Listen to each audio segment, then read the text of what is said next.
दिए भैया जी आप तो।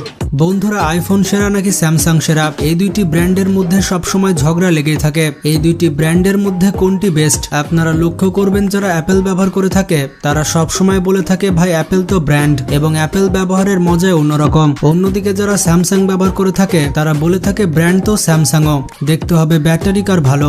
তোমরা যারা অ্যাপেল আইফোন ব্যবহার করে থাকো তারা সব সময় চার্জার চাইতে থাকো, তখন আবার যারা অ্যাপেল ব্যবহার করে তারা বলে ব্যাটারি দিয়ে কি করবে, যদি হেভি ইউজ করলে ফোন হ্যাং মারে তাহলে ব্যাটারি দিয়ে কোনো কাজ নেই। এভাবেই ঝগড়া চলতে থাকে স্যামসাং এবং অ্যাপেল ইউজারদের মধ্যে। এখন প্রশ্নটি হচ্ছে আসলে এই দুই ব্র্যান্ডের মধ্যে কোন ব্র্যান্ডটি বেস্ট আর কোন কোম্পানি সব থেকে বড়? তো চলুন আজকের এই ভিডিওতে আমরা ক্লিয়ার করি স্যামসাং বেস্ট নাকি অ্যাপেল বেস্ট। আজকে আমরা সব দিক থেকে তুলনা করে দেখব যে আসলে কোন মোবাইলটি বেস্ট। তো ভিডিওটি লাইক দিয়ে বসে যান শেষ পর্যন্ত দেখার জন্য।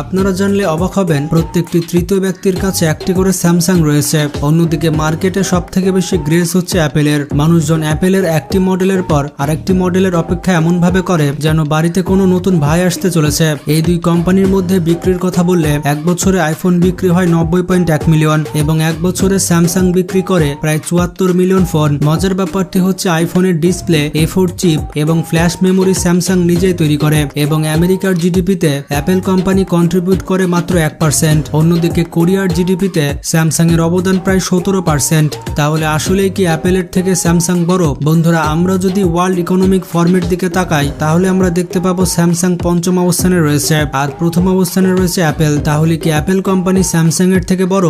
আসলেই এই দুই কোম্পানির মধ্যে কে বড়? বন্ধুরা, এই উত্তর জানার আগে আমাদের এই দুই কোম্পানির হিস্টোরি সম্পর্কে জানতে হবে। যদি আমরা স্যামসাং এর কথা বলি তাহলে স্যামসাং কোম্পানি ফাউন্ড করা হয়েছিল 1938 সালে। তখন এই কোম্পানি নুডলস তৈরি করার সরঞ্জাম এবং বিভিন্ন খাবার সরঞ্জাম চায়না দেশটিতে সাপ্লাই করত। এরপর 1950 সাল থেকে 1960 সাল পর্যন্ত এই কোম্পানি লাইফ ইন্স্যুরেন্স এবং টেক্সটাইলে কাজ করেছে এবং পরবর্তীতে 1969 সালে স্যামসাং ইলেকট্রনিক্স শুরু করে এবং 1970 সালে এই কোম্পানি শুধুমাত্র টিভি তৈরি করত। 1970 সালে স্যামসাং কোম্পানি তাদের প্রথম সাদা কালো টিভি বাজারে লঞ্চ করে। টেলিভিশন তৈরি করার পর ব্যাপক সফলতা পায় স্যামসাং কোম্পানি। আর এরপর 1980 সালে স্যামসাং কোম্পানি প্রথমবারের মতো তৈরি করে মোবাইল ফোন এবং মোবাইলের মেমোরি কার্ড, আর তারপর পরে শুরু করে কম্পিউটারের পার্টস তৈরি করা। তারপর যখন 2010 সালে স্যামসাং প্রথমবারের মতো অ্যান্ড্রয়েড ফোন লঞ্চ করে তখন থেকে স্যামসাং কোম্পানিকে আর পেছনের দিকে তাকাতে হয়নি। তো এটা হচ্ছে স্যামসাং কোম্পানির সংক্ষিপ্ত আকারে ইতিহাস।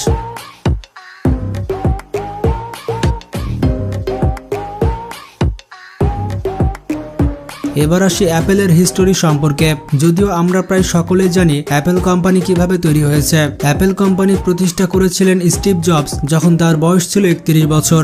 স্টিভ জবস তার অ্যাপেল কোম্পানি খুলেছিলেন তার গাড়ির গ্যারেজে। তিনি তার বন্ধুকে সাথে নিয়েই এই কোম্পানি প্রতিষ্ঠা করেছিলেন। 1958 সালে অ্যাপেল কোম্পানি তাদের প্রথম কম্পিউটার বাজারে লঞ্চ করে। লম্বা সময় পর 2001 সালে অ্যাপেল প্রথমবারের মতো আইপ্যাড লঞ্চ করে আর প্রথম আইফোন লঞ্চ করে 2007 সালে। এই আইফোন আসার পর এক ঝটকাতে যেন মোবাইলের দুনিয়া পাল্টে যায়। এরপর আস্তে আস্তে আসতে থাকে স্মার্ট ওয়াচ, আইপ্যাড এবং ইয়ারপড। বর্তমানে অ্যাপেল প্রায় সব দিক থেকে জয় করে ফেলেছে। তো এবার তাদের মেকানিজম নিয়ে কথা বলা যাক। আপনারা জানলে অবাক হবেন ভারতের বাজারে অ্যাপেলের শেয়ার রয়েছে 2.8% আর ভারতে স্যামসাং এর শেয়ার রয়েছে 31%। আর আপনি আপনার আশেপাশে কারো দিকে তাকালে একটি স্যামসাং দেখতে পাবেন, কিন্তু খুবই কম মানুষ রয়েছে যাদের হাতে অ্যাপেল দেখতে পাবেন। বন্ধুরা, আপনাদের ফ্রেন্ডসদের মধ্যে অ্যাপেল ইউজার বেশি নাকি স্যামসাং ইউজার বেশি? আপনাদের মতামত কমেন্ট বক্সে জানান। তো যাই হোক, এবার আসল প্রশ্ন হচ্ছে পারফরমেন্সে কে সেরা। যে বিষয়ে অ্যাপেলের থেকে স্যামসাং বেস্ট, প্রথমে সেই সব বিষয়ে কথা বলা যাক। যেমন স্যামসাং এগিয়ে রয়েছে ফাইল শেয়ারিং এ। যখনই আইফোনের কথা ওঠে তখনই মাথায় আসে ফাইল শেয়ারিং এর কথা। স্যামসাং এর কথা বললে ইন্টারনাল এবং এক্সটার্নাল যেভাবেই হোক স্যামসাং এ ফাইল শেয়ারিং খুব সহজেই করা যায়। আমরা যেভাবে চাই সেভাবেই স্যামসাং থেকে স্যামসাং কিংবা অন্য ব্র্যান্ডে ফাইল ট্রান্সফার করতে পারি। যেমন আমরা ব্লুটুথের মাধ্যমে শেয়ার করতে পারি, তাছাড়া শেয়ার ইটের মাধ্যমে করতে পারি। এছাড়া বেশ কয়েকটি মাধ্যম রয়েছে যেটা দিয়ে আমরা স্যামসাং ফোন দিয়ে অন্য ফোনে ফাইল ট্রান্সফার করতে পারি। তো ফাইল শেয়ারিং এর দিক থেকে স্যামসাং অনেকটা এগিয়ে থাকবে। এরপরে আসে কাস্টমাইজেশন, মানে আপনি যখনই চান তখনই স্যামসাং কে কাস্টমাইজ করতে পারবেন। যেমন স্যামসাং এর লুক এবং সফটওয়্যার চেঞ্জ করতে পারবেন। যেমন আপনি খুব সহজেই স্যামসাং এর থিম পরিবর্তন করতে পারবেন। এর পাশাপাশি ওয়ালপেপার পরিবর্তন করতে পারবেন। মোবাইলের আইকনগুলোকে খুব সহজে এক জায়গা থেকে অন্য জায়গায় ট্রান্সফার করতে পারবেন। এছাড়া মোবাইলের লঞ্চারও পরিবর্তন করতে পারবেন। এর মধ্যে কিছু এমন বিষয় রয়েছে যেগুলো আপনারা অ্যাপেলে খুব সহজে করতে পারবেন। আইফোনে কেবলমাত্র আপনি ওয়ালপেপার পরিবর্তন করতে পারবেন এবং আইকনগুলোকে স্ক্রিনের এক জায়গা থেকে অন্য জায়গায় পরিবর্তন করতে পারবেন, কিন্তু আপনি আইফোনকে কোনোভাবেই স্যামসাং এর মতো কাস্টমাইজ করতে পারবেন না। এরপরে রয়েছে মাল্টিটাস্কিং এবং মাল্টি উইন্ডো। এই দুইটির মানে হচ্ছে একসাথে একের অধিক কাজ করা। যেমন আমরা স্যামসাং এ নেট ব্রাউজিং করার পাশাপাশি হোয়াটসঅ্যাপও ব্যবহার করতে পারি। এর সাথে সাথে আমরা বন্ধু বান্ধবদের মেসেজও পাঠাতে পারি। তো এভাবে আমরা একসাথে স্যামসাং এ অনেক কাজ করতে পারি, কিন্তু আইফোনে আমরা এরকম করতে পারি না। আইফোনে আমরা কেবল একটি সময়ে একটি কাজই করতে পারবো, দুইটি কাজ একসাথে করা আইফোনে কোনোভাবে সম্ভব নয়। তো মাল্টি টাচ স্ক্রিনে স্যামসাং এগিয়ে রয়েছে। তো এটা গেল যে বিষয়ে স্যামসাং অ্যাপেলের থেকে এগিয়ে রয়েছে। বন্ধুরা, এর মানে এটা নয় যে আইফোন স্যামসাং এর থেকে ভালো নয়। কিছু এমন বিষয় রয়েছে যেগুলোতে আইফোনের টক্কর কেউ দিতে পারবে না। যেমন আইফোনের ক্যামেরা কোয়ালিটি। আইফোন এবং স্যামসাং এর ক্যামেরা কোয়ালিটি তুলনা করলে স্যামসাং এর থেকে আইফোন এগিয়ে থাকবে। আইফোনের পিকচার কোয়ালিটি ডিএসএলআর এর মতো উন্নত, তবে স্পেসিফিক ভাবে স্যামসাং S24 আল্ট্রা ক্যামেরা অনেক ভালো। স্যামসাং এর এই মডেলগুলোর ক্যামেরা আইফোনের থেকে অনেক উন্নত। আর গত কয়েক বছর ধরে আইফোনকে ক্যামেরার দিক থেকেও টক্কর দিচ্ছে স্যামসাং। অ্যাপেল তাদের স্পেসিফিকেশনের থেকে কোয়ালিটির উপরে বেশি নজর দেয়, যার কারণে স্যামসাং এর থেকে অ্যাপেলের কোয়ালিটিগুলো অনেক উন্নত হয়।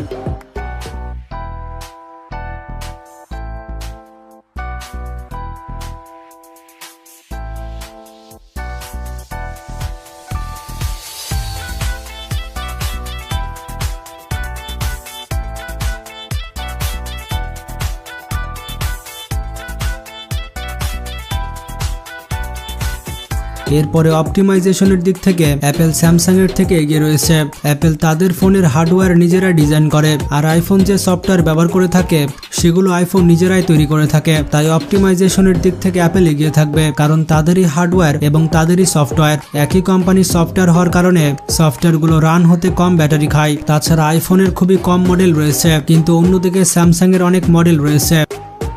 যেহেতু আইফোনের কম মডেল রয়েছে, তাই স্পেসিফিকেশনের দিকগুলো অ্যাপেল খুবই নিখুঁতভাবে করতে পারে, যার ফলে আইফোনগুলো অনেক পারফেক্টলি এবং স্মুথভাবে কাজ করে। অ্যান্ড্রয়েডের কথা বললে গুগল তো অ্যান্ড্রয়েড তৈরি করে ফেলেছে, কিন্তু কোনো একটি স্পেসিফিক ডিভাইসকে টার্গেট করে তৈরি করেনি। অ্যান্ড্রয়েড তৈরি করেছে জেনারেল অপারেটিং সিস্টেম, তাই একই অপারেটিং সিস্টেম বিভিন্ন অ্যান্ড্রয়েড ফোনে পারফেক্টভাবে চলা খুবই কষ্টকর। এরপরে রয়েছে অ্যাপ কোয়ালিটি এবং অ্যাভেলেবিলিটি। অ্যান্ড্রয়েডের প্লে স্টোরে এবং অ্যাপেলের অ্যাপ স্টোরে অনেক ধরনের অ্যাপ্লিকেশন অ্যাভেলেবল থাকে। আইফোনের অ্যাপগুলো অ্যান্ড্রয়েডের অ্যাপসের থেকে অনেক বেশি কোয়ালিটিফুল হয়। এমন অনেক অ্যাপস রয়েছে যেগুলো অ্যান্ড্রয়েডের থেকে আইফোনে অনেক বেশি ফিচার্স দেয়, আর আইফোনের অ্যাপসের ডিজাইনগুলো অনেক ইউনিক হয়। বন্ধুরা, এ কথা তো আপনারা সকলেই শুনেছেন যে প্রত্যেকটি মুদ্রার দুইটি সাইড থাকে। ঠিক একই রকম ঘটনা ঘটেছে অ্যাপেল এবং স্যামসাং এর মধ্যে।